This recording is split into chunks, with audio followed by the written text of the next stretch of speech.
Whether you're new to Warhammer 40K because you played Space Marine 2, saw the secret level episode, or have been a veteran 40K fan for multiple decades, you definitely know about the poster boys of this grimdark setting, the Space Marines. Each Space Marine is said to be a living weapon, a tool with which the Imperium of Man was created. They are the mightiest warriors the galaxy has ever seen, and they are the God Emperor's Angels of Death. But how strong is a Space Marine really? Not just how many enemies can he kill with his bolter and power armor, but like, how much can a Marine lift? How fast can they run? How quickly do they respond? What are they physically truly capable of? Well, in this video, we are going to find the limits of what a brother of the Adeptus Astartes can do, sourced from over 15 books and 3 decades of Warhammer 40K lore, and my own years working in the medical field as a pharmacist, all shown in the bottom left hand corner throughout the video. Alright, prepare your bolt gun, put on your helmet, and get into the drop pod.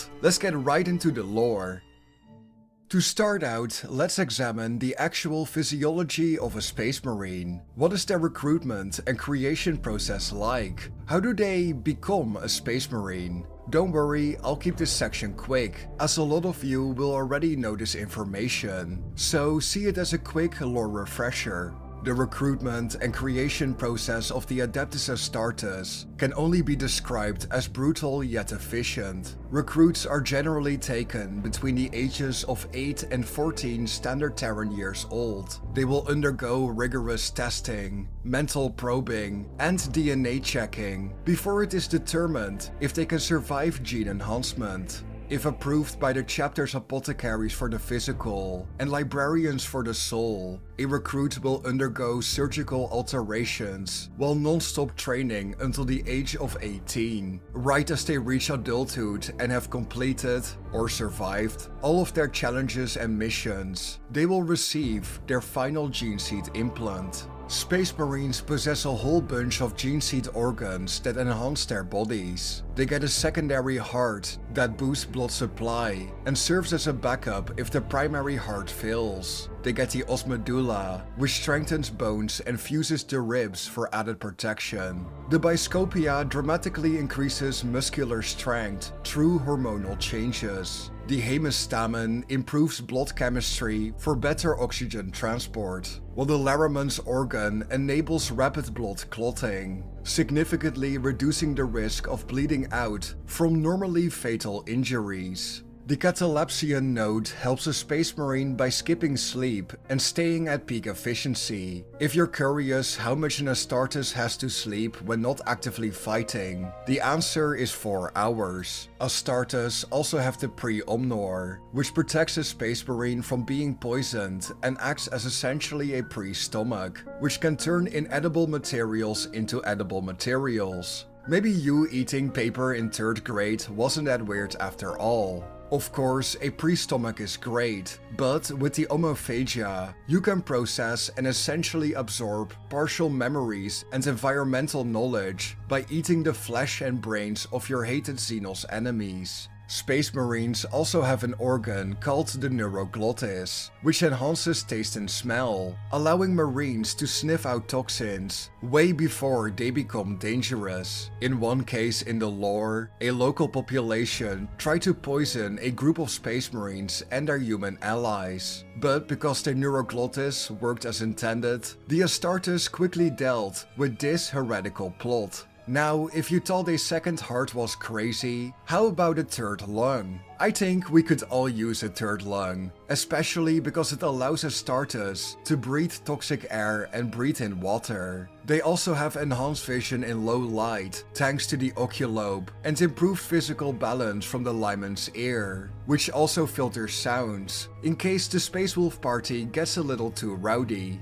You have probably seen people compare Space Marines to angry silverback gorillas in power armor with a fully automatic missile launcher. but with the sus-an membrane, I'd say they're kinda closer to an angry bear, as they can hibernate for either rest or healing purposes, like in the novel Salamanders, where the Sons of Vulcan find a 10,000-year-old space marine preserved by this membrane. Additionally, all space marines possess the melanochrome, which alters their skin color to protect against radiation or intense sunlight. Now onto some of my personal favorite organs. That sounded a lot better on the script than saying it out loud. The mucranoid is an organ that secretes a waxy substance on the skin to help protect against extreme temperature changes and the vacuum of space. And the Batcher's gland, which never gets used enough in the lore. The Batcher's gland makes it so that Astartes can literally spit acid, which is potent enough to melt through metal. And lastly, on the base organ set, we have the progenoids and the black carapace, the two most important organs in a space marine. With the progenoids, organs can be created to make more space marines. Essentially, it is their reproductive organ. And the black carapace essentially works as a bone-level neural interface, turning any power armor worn by the Astartes into essentially a second skin. That's how they move so fast in those massive suits. Finally, I should clarify, for this video, I will primarily be focusing on the Primaris Marines, so everything I have mentioned above applies to both Firstborn Marines and the newer Primaris Marines. But the next couple of organs are unique to the Primaris, starting with the least organ-like addition, the sinew coils, which add durametallic coils into the ligaments of an Astartes to increase both strength and durability. Then we have the magnificat, which increases growth and enhances other earlier implanted organs, especially the biscopia and the os medulla. And then the very last organ we have is the Belisarian furnace, which is named after the creator of the Primaris Marines, Belisarius Cawl. The Belisarian furnace is a dormant gland that, when triggered, pumps an Astartes full of combat stims and enhances rapid flesh regrowth. With this furnace, a Primaris Marine can have half their chest blown away, fall down for a moment, and then get right back up to continue fighting. Alright, that is how Space Marines are made. Now let's answer the first question. How tall are Space Marines? Because oh boy, nobody seems to be able to agree on this, when the answer has been given to us hundreds of times. People tend to mention all sort of heights and widths when it comes to discussing Space Marine size. The general rule of thumb is that Space Marines are 7 to 9 feet tall, depending on whether they are Primaris or Firstborn. Some Space Marines, just like humans, are of course rather short, like Brother Sergeant Maximian Vos in the novel Death Watch, who stands at eye level with the average Imperial citizen. But on the other end of that spectrum, there is Alexis Pollux, who is a solid head taller than any other Astartes during the Horus Heresy. Both of these guys are from the Imperial Fists, so it doesn't seem like gene seed influences height as much as people think it does. But to give you some actual answers, Loken from Horus Rising is stated to be 8 foot 2 inches. Sergeant Scipio from A Sultan Black Reach is also 8 foot 2 inches. And then the Death Watch RPG states that Firstborn Marines are between 6'5 and 8'2. So, how much taller are Primaris Marines? Well, welcome to 40K. We aren't given a concrete height in the lore, but we have plenty of comparisons. First, I would like to mention Uriel Ventris, standing next to Pausanias. Now, it should be noted that Pausanias is considered massive for a Space Marine. So tall in fact, that his armor was made using both Mark 7 and Terminator armor pieces. Yes, unlike the fan cannon Tiberos the Red Wake, Pausanias actually got custom upskilled armor for his size. When Ventris became a Primaris Marine, he stood half a head taller than Pausanias. We also see in the novel of Honor and Iron the reaction of two Firstborn Ultramarines when they meet their new Primaris brothers for the first time, who are all exactly a full head taller than they are. So how much taller are Primaris Marines? On average, about 8 inches taller. But just like the Firstborn, they have a wide range of heights. So anywhere between 7 and 8 feet tall is pretty accurate. The average becoming around 7.6. Alright, so their size has been settled. Let's move on to speed. How fast is a Space Marine?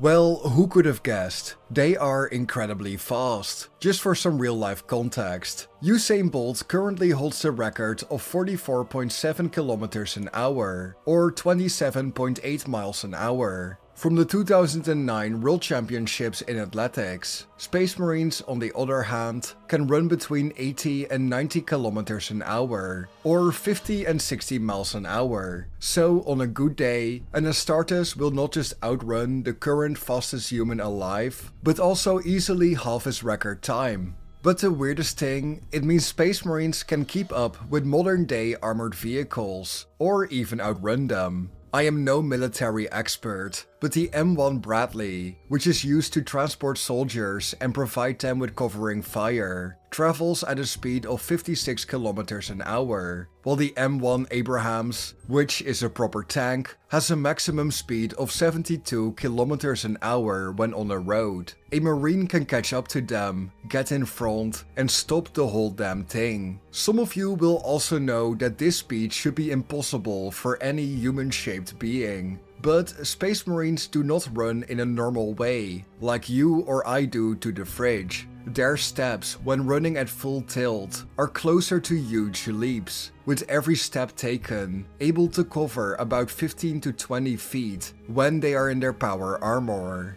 So in 1 second, a Space Marine manages to take 4 to 5 steps, but also cover a solid 60 to 100 feet.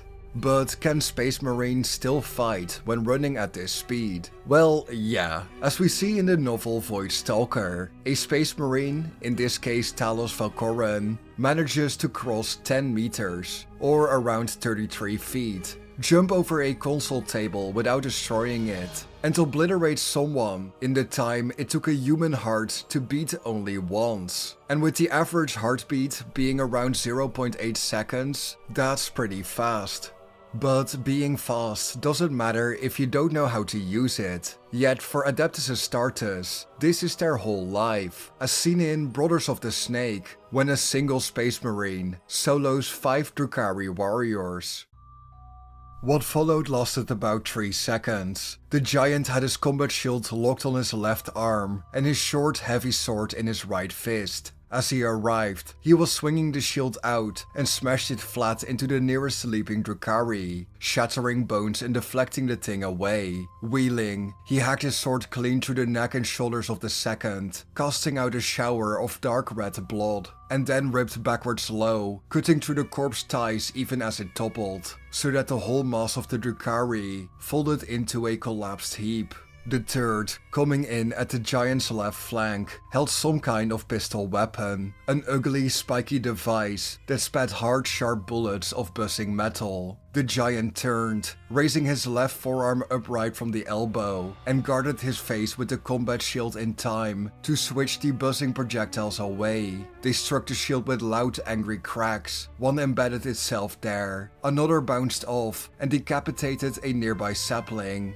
As the third bullet hit, the giant deftly tilted his arm very slightly and ricocheted off sideways straight into the face of the fourth Drukhari. The creature's head split like a blood fruit, and the Drukhari was savagely thumped backwards, off the ground, its legs wide. It landed, spread-eagled, on its back. Before the third Drukhari could fire its pistol again, the giant whipped his right arm over and threw his sword like a lance. It struck the Drukhari through the chest, lifting it off its feet with the force of the throw, and impaled it to an olive tree trunk, its feet dangling and twitching. The remaining Drukhari, wicked blades in both hands, was dancing around behind the giant. With his free right hand, the giant grabbed a heavy firearm firearm that had been knocking at his hip on its long strap and shot the Drukhari twice, in the face and the chest. The double boom of the massive gun was so loud, it made Anthony cry out and cover her ears. The force of the shots tore the Drukhari apart and slammed its mangled body across the grove. It bounced sideways off a tree trunk and fell into the bracken.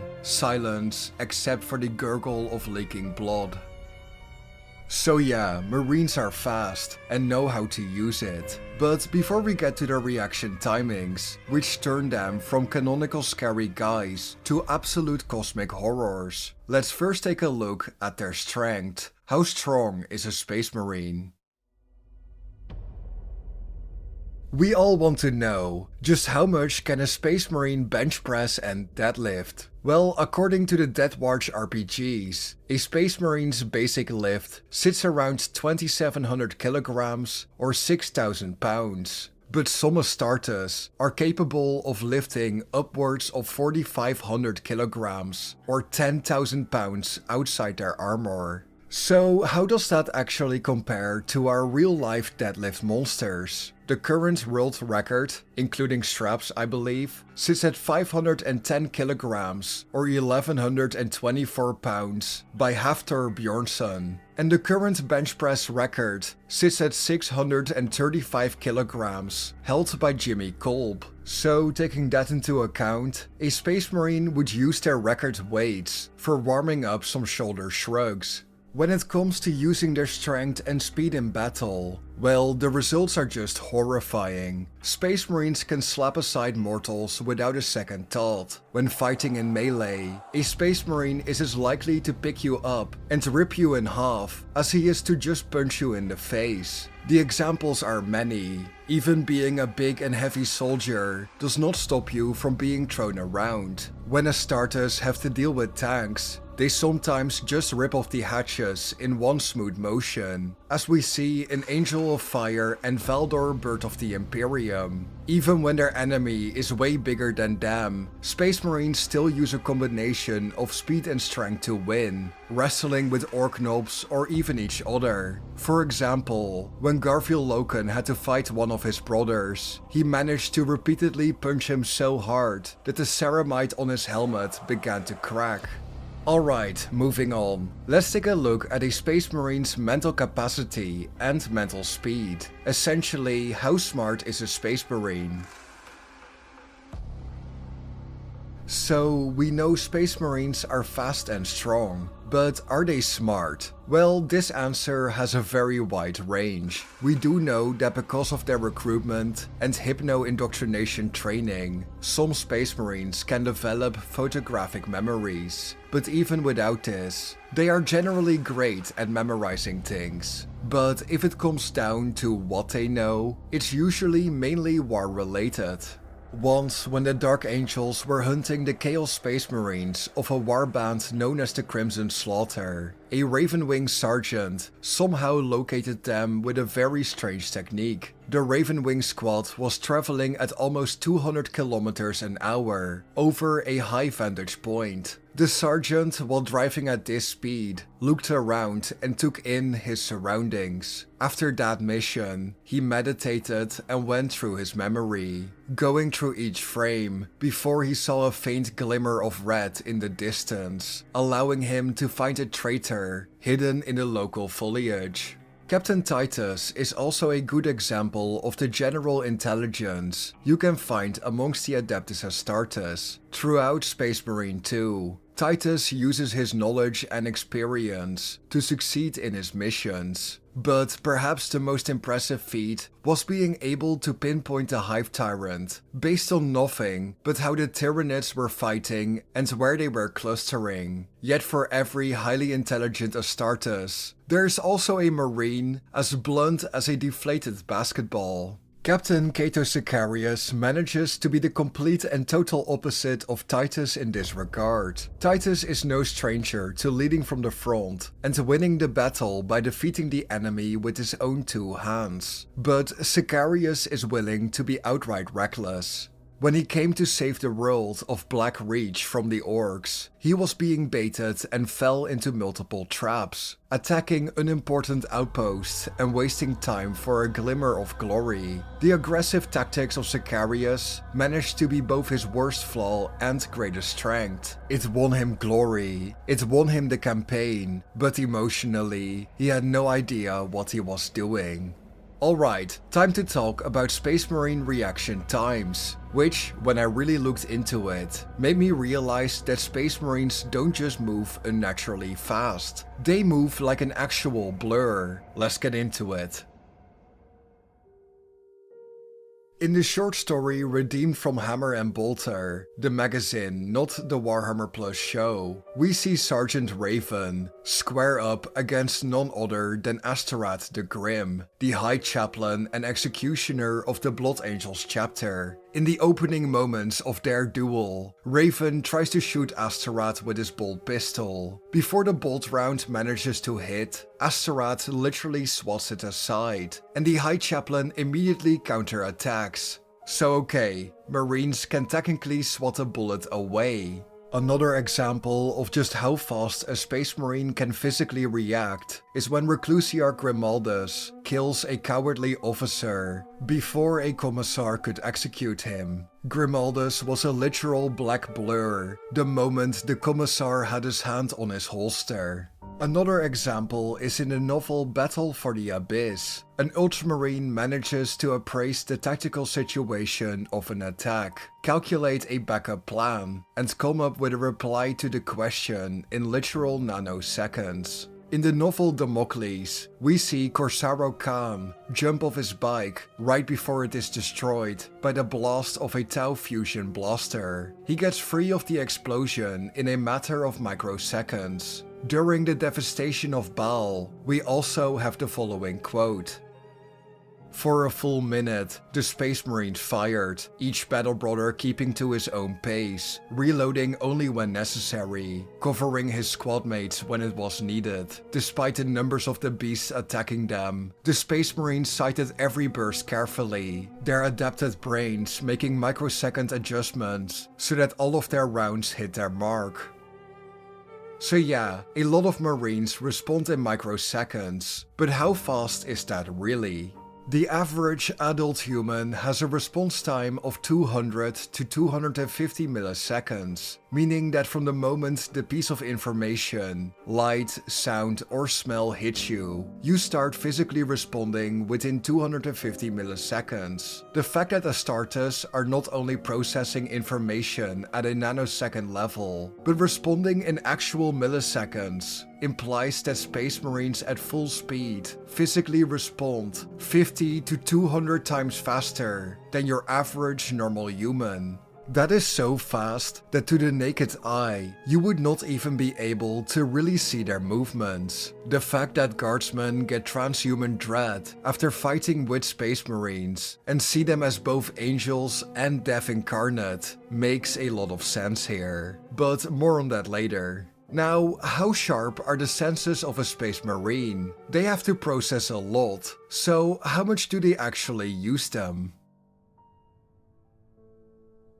Space Marines have a formidable set of senses. They can literally taste poison and perfectly control every part of their body separately. Now, we have already covered a good couple of examples of Space Marines using their senses during this video, but here are a couple more. If you have ever wondered why some Space Marines remove their helmets on the battlefield, it is because some brothers prefer using their own senses. Even in the pitch dark, some feel like their helmet is a cage, limiting their enhanced superhuman senses, which, yes, is actively worse for the Space Wolves, who rely a lot more on their natural eyesight, smell and hearing. Now, the most intense example in the lore of how Space Marines can control their body and senses comes from Prospero Burns. Herald Longfang of the Space Wolves was already dead. He had been dead for 12 minutes by the time his brothers found him, but for all of those 12 minutes, he continued to talk to the Remembrancer Hosser for no other reason than he didn't want him to be alone. Yeah, this Space Wolf outright told death itself to wait because he wasn't done telling his story.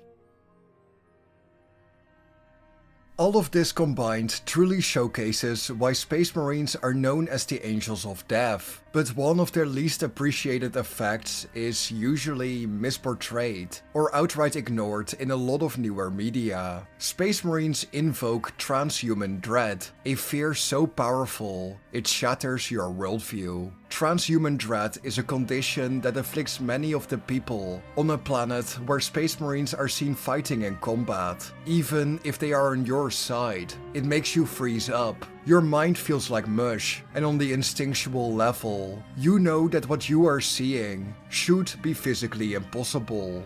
Space Marines are impossibly tall, impossibly broad, armored like a tank, and focused on nothing but war. They fight and annihilate anything they come across. They move so fast, so precisely, with so much force, that nothing of that size should be able to replicate it. While this condition does not freeze every human who faces Astartes, it is enough to break morale for most large groups of enemies.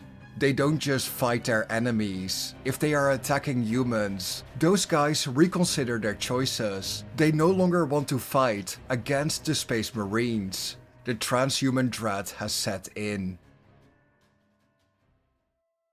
So the final question remains, are the Space Marines strong, fast, smart and sharp enough to save humanity? The answer is, well, complicated. Space Marines are so strong that one galaxy-wide civil war of theirs was the third largest calamity to ever befall the galaxy. The first is undeniably the War in Heaven, the second is definitely the Age of Strife, and the third is the Horus Heresy. There is a reason that Space Marines can win wars by themselves. They do not have to kill every enemy on a planet. They just have to shock the entire planet into becoming compliant once again. Yet when facing enemies that do not suffer from transhuman dread, when facing endless waves of mindless drones or rampaging Xenos, there is an issue. A single orc can kill a Space Marine. The chances of this happening depend exclusively on how big and strong this orc is. But orcs do not win by challenging Space Marines to beautiful 1v1 duels. They beat them with overwhelming numbers. They love fighting Space Marines. Worst of all, when orcs regroup after losing a battle, they come right back for another fight. The Eldar in all their forms cannot compete with Space Marines for strength or durability, but they do compete in the speed department and outright have better weapons. The Eldar can go toe-to-toe with the Astartes, but they are not guaranteed to win, but they are guaranteed to do a good amount of damage. Tyranids, of course, bring the swarm tactics to a whole new level. They evolve, they change, and they adapt. Sometimes the Tyranids don't even have to make new bioforms that are better than Space Marines. They just need to make enough of them to drown their enemy in blood. And let's not even begin on the Necrons. Those guys are outright devastating against Astartes. So, are the Space Marines truly enough to save humanity? Well, so far, the million Space Marines that serve the Imperium have done a good job alongside the 3 trillion guardsmen in active service. They've lasted 10,000 years. Rabute Gilliman and Lionel Johnson are back. But as we all know, in the grim darkness of the far future, there is only war. But what do you think of all of this? Do you have any other sources and calculations for how strong Space Marines really are? And did you enjoy this style of content? A bit more laid back, but also using some more of my medical knowledge applied to a dark fantasy setting in space. Let me know your comments, concerns, suggestions, theories and ideas down in the comment section below. If you think I deserved it with this video, please leave a like and hit that subscribe button. It helps push this video into the algorithm and it will make me very happy. Thank you for watching and I will see you guys in the next one. Bye bye.